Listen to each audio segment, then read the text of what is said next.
ব্যর্থ ও চরম বিতর্কিত নেতা জনাব তারেক রহমান, তাকে নিয়ে আগের সব জল্পনা কল্পনা সত্য হচ্ছে। মাহমুদুর রহমান যেটা ধারণা করেছিলেন সেটাই। তারেক রহমান জানেন না যে বাংলাদেশে কি ঘটেছিল, এখনো বাংলাদেশে আইন কানুন সিস্টেম কিছুই জানেন না। একজন নেতা যে কতটা ব্যর্থ হতে পারেন এবং কতটা অযোগ্য হতে পারেন তারেক রহমানকে দেখলে বোঝা যায়। তারেক রহমানের চাইতে নাহিদ ইসলামের হাল মাকাম অনেক উপরে। নাহিদ ইসলাম বুঝেন, ধীরে সুস্থে কথা বলতে পারেন।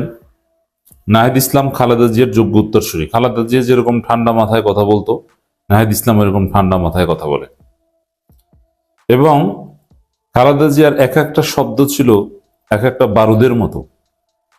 এখন নাহিদ ইসলামের এক একটা কথা এক একটা বারুদের মতো। আর তারেক রহমান কিছুদিন পর দেখবেন যে ওই ওবায়দুল কাদেরকে যেরকম মানুষ একটা উপাধি দিয়েছিল যে কাউয়া কাদের, তারেক রহমানকে ওইরকম কিছু একটা উপাধি দিতে পারে।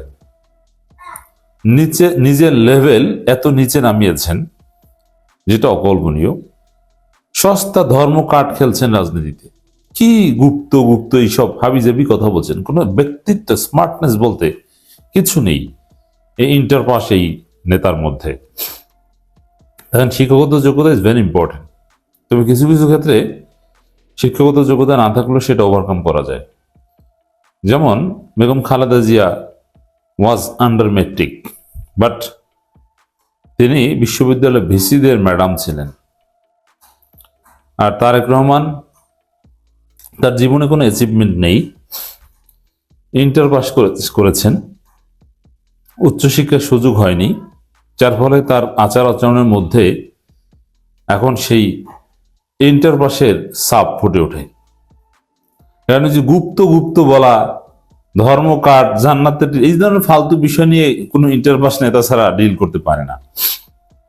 আর উচ্চশিক্ষিত নেতা নাহিদ ইসলামদের বক্তব্য দেখেছেন, তুলনা করেন নাহিদ ইসলাম এবং তারেক রহমানের বক্তব্য তুলনা করলেই বোঝা যায় যে একজন ইন্টার পাস আর একজনের ঢাকা বিশ্ববিদ্যালয় থেকে মাস্টার্স পাস। এবং নাহিদ ইসলামদের যে রেজাল্ট, তারা যে প্রক্রিয়া ঢাকা বিশ্ববিদ্যালয়ে ভর্তি হয়েছে, তারেক রহমানের যোগ্যতা তার ধারে কাছেও নেই। এটা জাতিকে জানাতে হবে যে শুধু প্রধানমন্ত্রী প্রেসিডেন্টের ছেলে হলেই হয় না, কোয়ালিটি থাকা লাগে। তারেক রহমানের কোয়ালিটি যে নেই সেটা এখন স্পষ্ট হচ্ছে। পড়াশোনা না করার ফল। বড় হলে বাবা মা অনেক সময় বলে, ছোটকালে বাচ্চারা এক সময়, এখন তো সবাই পড়াশোনা করে, যে অনেকে ঝরে পড়তো, স্কুলে পাঠাতো, তা আম গাছে উঠে বসে থাকতো, পাট ক্ষেতের মধ্যে ঢুকে বসে থাকতো, স্কুলে যেত না, স্কুল পালাতো, আবার স্কুলের ক্লাস থেকে এক ফাঁকে বের হয়ে আসতো, বই দোকানে রেখে মার্বেল খেলতো। এক পর্যায়ে এভাবে বাবা মা অনেক চেষ্টা করে আর পড়াশোনা করাতে পারেনি। তারপরে বড় হলে বাবা মা বলে, পড়াশোনা করো নাই, তোর পড়াশোনা হয়নি, এখন মজা বুঝ। যখন জমিতে কাজ করতে যেতে হয় একটু বড় হলে, রৌদ্রের মধ্যে কাজ করতে হয়, আর যারা পড়াশোনা করে তারা ঠিকই স্কুলে যায় এবং বড় হয়ে চাকরি করে। তো পড়াশোনা না করার মজা বুঝ এখন, বলে না? তো ওইরকম তারেক রহমানের ক্ষেত্রে পড়াশোনা না করার মজা এখন বুঝেন আপনি। শুধু ইন্টার পাস করেছেন, এখন বুঝেন মজা। এখন নাহিদ ইসলাম ডাক্তার শফিকুর রহমানের সাথে তুলনার যোগ্যই নয়। আপনি নাহিদ ইসলামের বক্তব্য আপনার চাইতে হাজার গুণ উপরে, কারণ আপনার শিক্ষা নেই নাহিদের মতো, আপনার একাডেমিক কোয়ালিফিকেশনস নেই। তিনি ভেবেছিলেন যে জামাত ধর্মীয় কারণে জনপ্রিয়, এ কারণে ওই ধর্ম কার্ড খেলছেন। এই ধর্ম কার্ড, এটা কোনো স্মার্ট নেতা কখনো খেলে না। খালেদা জিয়ার মতো স্মার্ট নেতা কখনো ধর্ম কার্ড খেলেননি। এখন ধর্ম নিয়ে পড়ে আছেন, মানে ধর্ম নিয়ে ওই ধর্মীয় বিতর্কের মধ্যে রাজনীতি ঢুকাতে যাচ্ছেন, যেটা একটা সস্তা খেলা। জামাত এই ফাঁদে পা দিবে না। জামাত পলিসির খেলা খেলবে, জনগণের জীবন মান উন্নয়নের খেলা খেলবে, বাংলাদেশকে সিঙ্গাপুর বানানোর খেলা খেলবে। আর বিএনপি এখন শিরক বেদাতের খেলা খেলছে।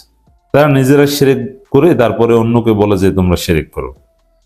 রাজনীতি ওই শিরক বেদাতের খেলা না, রাজনীতি হচ্ছে জীবন মান উন্নয়নের খেলা, পলিসির খেলা, গুড গভর্নেন্সের খেলা।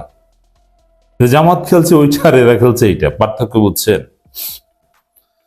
দর্শক, পিনাকি ভট্টাচার্য একটা চমৎকার মেডিসিন দিয়েছেন তারেক রহমানকে। Pinaki Bhattacharya is a doctor. তিনি শুধু শরীরের রোগের ডাক্তার নয়, তিনি পলিটিক্যাল ডাক্তার, মানুষের মনেরও ডাক্তার, সমাজের সমস্যার ডাক্তার, সমাজ বিজ্ঞানের ডাক্তার। এখানে তারেক রহমানকে তিনি হায়ার অ্যান্টিবায়োটিক দিয়েছেন। তারেক রহমানকে নিয়ে জল্পনা কল্পনা, যেটা আসলে তিনি জানেন না যে বাংলাদেশে কিভাবে কি ঘটে, কি ঘটেছে। জানলে এই ধরনের উদ্ভট কথা বলতে পারতেন না। দেখেন, তারেক রহমান যদি জানতেন যে বাংলাদেশের মানুষ কি চায় বা তাদের মেন্টালিটি কি, কি জন্য আজকে বিএনপির এই ভরাডুবি, ছাত্রদল কি জন্য ছাত্র সংসদ নির্বাচনগুলোতে হারলো, এগুলো তো তিনি জানেন না। এগুলো জানলে তিনি এগুলো ওভারকাম করার চেষ্টা করতেন। আর তিনি এসেছেন কি নিয়ে? সস্তা ধর্ম কার্ড খেলছেন। এর মানে জামাতের, তিনি ভেবেছিলেন জামাতের যে আকাশচুম্বী জনপ্রিয়তা, এটা মনে হয় ওই জান্নাতের টিকিট বিক্রি করার কারণে। আসলে যে এগুলো গুজব, এটা তিনি নিজেই জানেন না। মানে তারেক রহমান জানেন না, পড়াশোনা না করলে জানার কথা নয়। যে ছেলেটা মাস্টার্স পাস করেছে ঢাকা বিশ্ববিদ্যালয় থেকে, তারেক রহমান আমার ডিপার্টমেন্টে পড়তো, আমি ভালোভাবেই জানি তার কেন পড়াশোনা হয়নি ঢাকা বিশ্ববিদ্যালয়, এটাও আমি ভালোভাবে জানি, সেটা এখন বলছি না। তারেক রহমানকে যে স্যার বের করে দিয়েছিলেন, তিনি নিজে আমারও স্যার ছিলেন, সরাসরি শিক্ষক। তিনি বলেছেন কেন তাকে ডিপার্টমেন্ট থেকে বের করে দেওয়া হয়েছিল এবং কেন তিনি আর ডিপার্টমেন্টে আসেননি, পড়াশোনা কেন হয়নি। শিক্ষকদের সাথে বেয়াদবি করলে পড়াশোনা হয় না। তো এখানে পড়াশোনা করেন নাই বলে সিস্টেম বুঝেন না। ইন্টার পাস আর এমবিবিএস পাস আর মাস্টার্স পাস, পার্থক্য এই জায়গায়। তো এখানে তারেক রহমান বলছেন যে তাহাজ্জুদ নামাজ পড়ে ভোট কেন্দ্রে যাওয়ার আহ্বান জানাই। এইটা বক্তব্যটা একটু শুনেই। আগামী 12 ফেব্রুয়ারি জাতীয় সংসদ নির্বাচনে ধানের শীষ ভোট দেওয়ার জন্য তাহাজ্জুদ নামাজ পড়েই ভোট কেন্দ্রে উপস্থিত থাকার আহ্বান জানিয়েছেন বিএনপি চেয়ারপারসন। এই যে তাহাজ্জুদ নামাজ পড়ে ভোট কেন্দ্রে, এটা একটা ফালতু আহ্বান। এটা তিনি যদি ওইভাবে মেধাবী স্মার্ট হতেন, এই ধরনের ফালতু আহ্বান জানাতেন না। নাহিদ ইসলামের মতো শিক্ষিত ছেলে, ডাক্তার শফিকুর রহমানের মতো শিক্ষিত নেতা এ ধরনের বক্তব্য দেয় যে তাহাজ্জুদ করে ভোট কেন্দ্রের সামনে দাঁড়াবেন। এটা তো সে আওয়ামী লীগ সকাল সকাল ভোট কাটতো তখনকার কথা, এখনকার এই ধরনের কথা প্রাসঙ্গিক কেন? এর মানে তারেক রহমান কি বলতে হয় কখন, এটাই বুঝেন না। স্বাধীনতা যুদ্ধে হত্যা করেছে অমুক তমুক, এদেরকে নিয়ে এতদিন আপনি কেন চলেছেন? মন্ত্রী পরিষদ কেন চালিয়েছেন? অতএব নাকে খত দিয়ে ক্ষমা চাওয়া ছাড়া এইসব কথার কোনো দাম বিএনপির নাই, কারণ তারা নিজেরাই রাজাকারদের দল। এখন এই কথা যদি তারা বলে, আমরা বলতে বাধ্য হব যে জিয়াউর রহমান ছিলেন পাকিস্তানের চর, কারণ বিশিষ্ট মুক্তিযোদ্ধারা এই কথা বলেছে। তো পাকিস্তানের চরের ছেলে তারেক, জন্ম পাকিস্তানে, তারেকের থেকেছে লন্ডনে, এসেছে বাংলাদেশে ভোট চাইতে। অধিকার কি আছে তার? জন্ম পাকিস্তানে, থাকছেন লন্ডনে, করছেন ইন্টার পাস, এখন ভাবনান প্রধানমন্ত্রী হবে। অতএব হিসাব নিকাশ করে কথা বলতে হবে। কি বললে কি রিয়াকশন আসতে পারে এটা আপনাকে জানতে হবে। পিনাকি ভট্টাচার্যের মেডিসিনটা একটু দেখাই আপনাদেরকে, কি মেডিসিন দিয়েছেন, প্রেসক্রিপশনটা দেখাই। এর আগে কখনো নির্বাচন না করায় তারেক রহমানের নির্বাচনী আইন সম্পর্কে ধারণা নাই, না থাকাটা স্বাভাবিক। এর মানে তারেক রহমান জানেন না।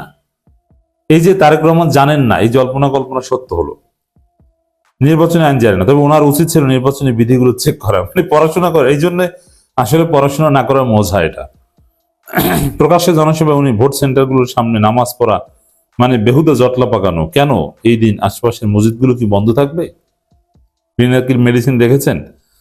চলতি মাসের 8 জানুয়ারি নির্বাচন কমিশন সচিবালয় থেকে জারি করা পরিপত্রে বলা হয়েছে ভোট কেন্দ্রে 400 গজের মধ্যে ক্যানভাস ও শৃঙ্খলা আচরণ, অবৈধ হস্তক্ষেপ, বল প্রয়োগ এবং অস্ত্র প্রদর্শন ব্যবহার, ভোটের গোপনীয়তা হস্তক্ষেপ, বেআইনি কাজ, সেখানে নামাজ পড়া এই আচরণবিধির লঙ্ঘনের মধ্যে পড়ে। তারেক রহমান জানেন না আসলে কিভাবে কি বলতে হয় বা বাংলাদেশের আইন কি।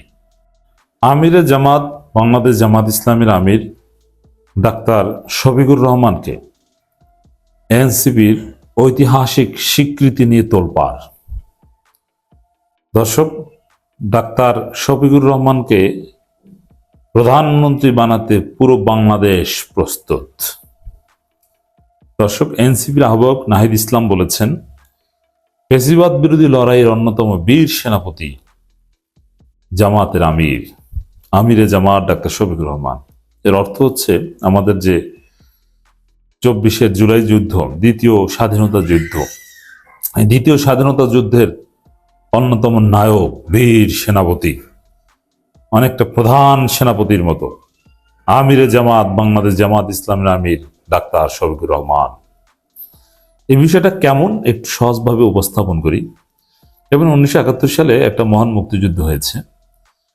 সেই মুক্তিযুদ্ধের যারা পরিচালক, যারা সেক্টর কমান্ডার, যারা যুদ্ধ পরিচালনা করেছেন প্রবাসী সরকার হিসেবে, এবং যারা মাঠে যুদ্ধ করেছেন, নেতৃত্ব দিয়েছেন সেক্টর কমান্ডাররা, সবাই স্বীকৃতি দিয়েছে বা সবার নেতা ছিল শেখ মুজিবুর রহমান। শেখ মুজিবুর রহমান জেলে ছিলেন, তিনি কিন্তু মাঠে অস্ত্র নিয়ে নামেননি। কিন্তু ইটস ট্রু যে শেখ মুজিবুর রহমানের নেতৃত্বে আমরা যুদ্ধ করছি। সমস্ত সেক্টর কমান্ডার থেকে শুরু করে সমস্ত মুক্তিযুদ্ধের পরিচালকদের নেতা ছিলেন শেখ মুজিবুর রহমান। অতএব শেখ মুজিবুর রহমানের নেতৃত্বে এবং নামেই 1971 সালে মহান মুক্তিযুদ্ধ সংগঠিত হয়েছে। এটা হচ্ছে রিয়ালিটি। এটা যারা অস্বীকার করবেন এটা স্রেফ ফাত্রামি। 1971 সালে যে প্রবাসী সরকার ছিল, যে সরকারটাই তো যুদ্ধ চালিয়েছে, পরিচালনা করেছে, সেই সরকারটা তো আওয়ামী লীগ সরকার ছিল এবং সেই সরকারের প্রধান ছিলেন শেখ মুজিবুর রহমান। তো দর্শক, এই জায়গায় সমস্ত সেক্টর কমান্ডারদের নেতা ছিলেন শেখ মুজিবুর রহমান। এটা তারা স্বীকার করেছেন। শেখ মুজিবুর রহমান এই কারণেই তো মুক্তিযুদ্ধের সর্বাধিনায়ক বলা হয় তাকে। হ্যাঁ, তিনি দেশ স্বাধীন হওয়ার পর দেশে এসে কি আকাম করেছেন এটা নিয়ে আমি আলোচনা করছি না। 75 15 আগস্ট যে হক ছিল এটা আমি বিশ্বাস করি, কিন্তু তার নেতৃত্বে, তার নামে যে বাংলাদেশের মুক্তিযুদ্ধ পরিচালিত হয়েছে এটা অস্বীকার করার কোনো সুযোগ নেই। এটা সবাই স্বীকার করেছে। ঠিক তদ্রুপ এখন আমাদের দ্বিতীয় স্বাধীনতা যুদ্ধের যারা নায়ক, যারা সেক্টর কমান্ডার, এই যে সমন্বয়কটা ছিল এক একটা সেক্টর কমান্ডার। কোন সমন্বয়ক, এই 6 সমন্বয়ক, এদেরকে বলা যায় বীর শ্রেষ্ঠ, বা যারা শহীদ হয়েছে আবু সাইদ, ওয়াসিম, শান্ত, এরা একজন বীর শ্রেষ্ঠ। আবার বড় বড় সমন্বয়করা এক একজন সেক্টর কমান্ডার, ছোট ছোট সমন্বয়করা এক একজন সাব সেক্টর কমান্ডার, ব্রিগেড প্রধান, এরকম এইভাবে সাজিত করা হয়েছে। জুলাইটা তো এক প্রকার যুদ্ধ ছিল, দ্বিতীয় মুক্তিযুদ্ধ বলা হয়।